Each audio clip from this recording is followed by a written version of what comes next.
తెలుగు రాష్ట్రాల అభ్యున్నతికి ప్రధానమంత్రి నరేంద్ర మోదీ కట్టుబడి ఉన్నారు.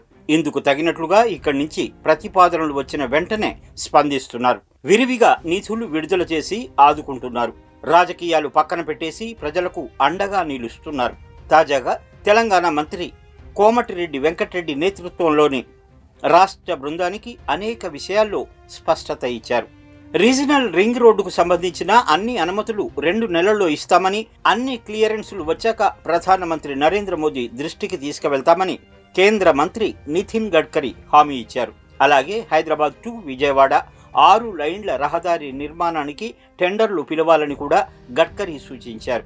శ్రీశైలం ఎలివేటెడ్ కారిడార్ను వేగవంతం చేసేందుకు అంగీకారం తెలిపారు.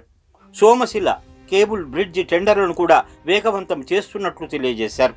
మరోవైపు మామునూరు ఎయిర్పోర్టుకు సంబంధించి కూడా నిధులు ఇచ్చేందుకు కేంద్ర విమానయాన శాఖ మంత్రి రామ్మోహన్ నాయుడు అంగీకారం తెలియజేశారు.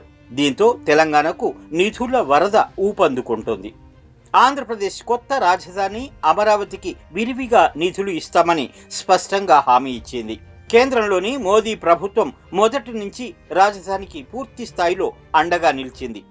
కేంద్రం చొరవ వల్లే రాజధాని నిర్మాణానికి ప్రపంచ బ్యాంక్, ఆసియా అభివృద్ధి బ్యాంకుల నుంచి రుణాలు విడుదలవుతున్నాయి. దీంతో రాజధాని పనులు మళ్లీ ప్రారంభించడానికి ప్రధాని చేతుల మీదుగా భారీ కార్యక్రమం నిర్వహించబోతున్నారు. మరో వంక పోలవరం ప్రాజెక్టు సాకారం దిశగా మరో అడుగు పడింది. ప్రాజెక్టు నిర్మాణం కోసం 2,705 కోట్ల రూపాయలు ఇచ్చేందుకు కేంద్ర జలశక్తి, ఆర్థిక శాఖలు పచ్చజెండా ఊపాయి. మొత్తంగా ఈ ఆర్థిక సంవత్సరంలోనే 5,512 కోట్ల రూపాయలను కేంద్రం ఇచ్చింది.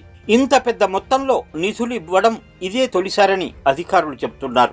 మొత్తం మీద తెలుగు రాష్ట్రాలకు బీజేపీ నాయకత్వంలోని కేంద్ర ప్రభుత్వం అండగా నిలుస్తున్నట్లు తెలుస్తోంది. మాటలు, ప్రకటనలకే పరిమితం కాకుండా చేతల్లో కూడా సానుకూలంగా వ్యవహరిస్తోంది.